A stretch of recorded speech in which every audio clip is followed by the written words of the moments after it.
Hey guys, and welcome to another video. Today I'm going to teach you guys how to color grade teal and orange, which is a famous look used by a lot of famous movies, and it's also been called the Sam Colder look because of how well he actually uses it.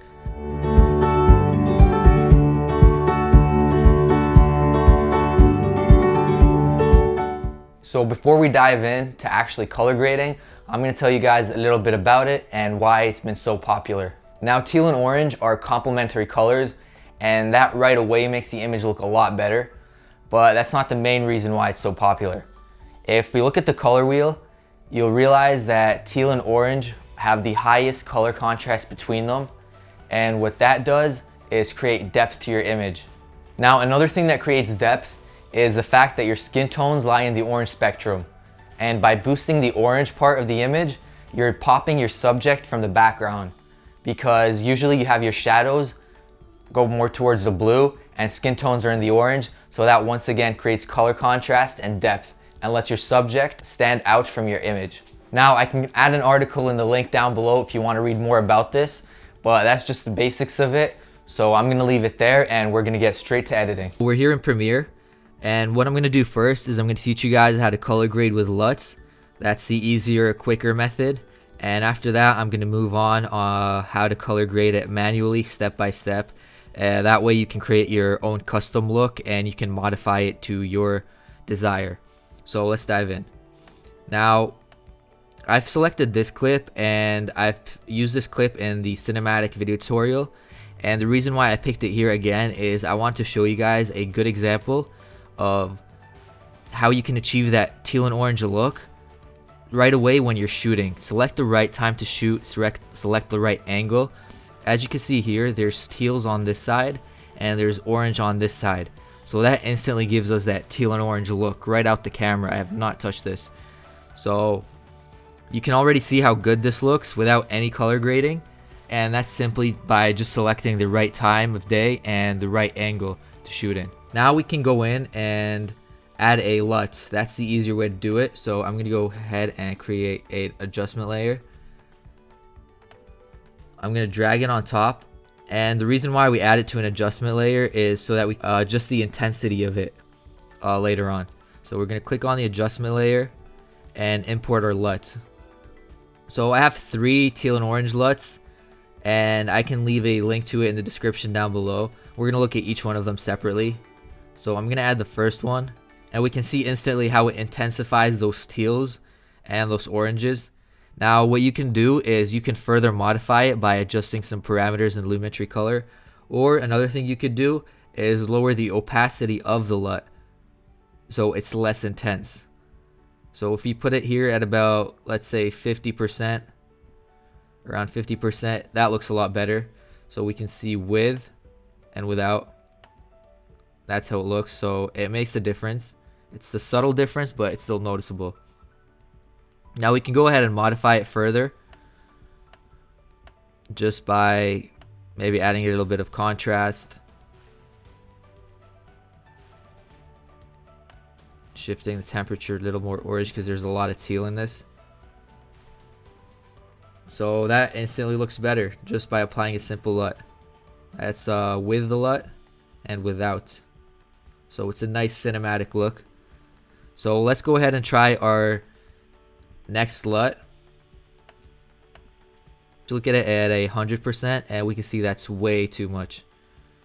So we can tone it down to about 50 once again, I'd say. And that looks pretty good already. So let's look at it with the LUT and without. So we can add a little orange once again because the teal is too dominant in this shot. So the good thing about LUTs is that once you add them, you can still adjust the clip to kind of modify it a little bit and make it look better. And now let's go ahead and check out our third LUT. Now, as you can see here, this one's way too intense. It has a lot of contrast. So we're going to go ahead and lower this down to, let's say, about 45% this time. And you can see this has less of teal and more of kind of blue and orange, but that's still kind of in the same spectrum. So we can see before and after. I have another clip here, and we can drag the adjustment layer on top and we can see how that looks. So this is before, and after applying the LUT. So we do notice quite a big difference here. So that is the easier method, using LUTs. What if you want to do it from scratch and create your own custom look? Well, I'm going to show you how to do that as well. So let's go back into this clip, and what I'm going to do is, it's all reset. So you're going to want to go to color wheels, and what I said earlier is the shadows usually fall in the bluish part of the color wheel, and highlights and midtones usually go into the orangish red kind of part of the color wheel. So let's bring that down to the blue part, and we'll put the highlights into the orange, and same with the midtones. Now what you can also do is move these color wheels up and down, and what that does is brightens or darkens the highlights, it brightens or darkens the midtones, and same with the shadows.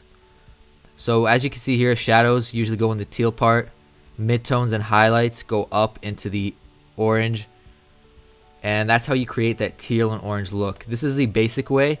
We can go ahead and further modify it in the HSL secondary, but that's too advanced for now. So another thing we can do that is slightly more advanced is go into the RGB curves and change each channel separately. We'll start with the reds, and we can bring that down a little bit. Now you're going to see your image changed into significantly teal, but that's only temporary.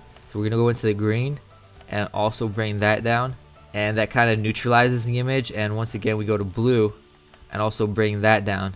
And as you can see, we now have a more neutral looking image, and it looks a lot more cinematic. This is before curves, and this is after. So it's a huge difference. Now you can further tweak these curves to create even more cinematic looks, but that's a little too advanced. This is a basic curve look. So that's how to do it manually, by using the color wheels and the curves. You can also add some correction here with contrast. Maybe bring down the blacks a little bit, increase the whites, bring down the highlights, boost up a little bit of the shadows. You can customize this to the look that you like. So this is how to create the teal and orange look from scratch. And the advantage of this is you can tweak it to however much you want, to your liking. Now I'm going to show you an example of how it can make your subject stand out because the skin tones lie in the orange. So we have skin tones here. Now I'm going to go ahead and bring that custom look we just made on the other clip and paste it here. And with a simple click, you can see an instant cinematic look here. We can see the skin tones have popped out from the background. As you can see, the background is in the bluish part of the color wheel, and the skin tones are orange, and that makes your subject stand out from the background. So just to recap, you can use LUTs, which are the easier way to get that teal and orange look, and you can color grade it from scratch, which is usually more advanced and time consuming, but you can get more cinematic and more custom looks to the way that you want. Once again, thank you guys for watching. If you enjoyed the video and learned something, give it a thumbs up.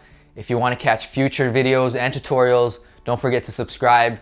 And if you have any tutorial requests, you can either send it to me as a message, or you can leave it in the comment section down below, and I'll try my best to make it soon. Thanks for watching, and I'll see you guys next time.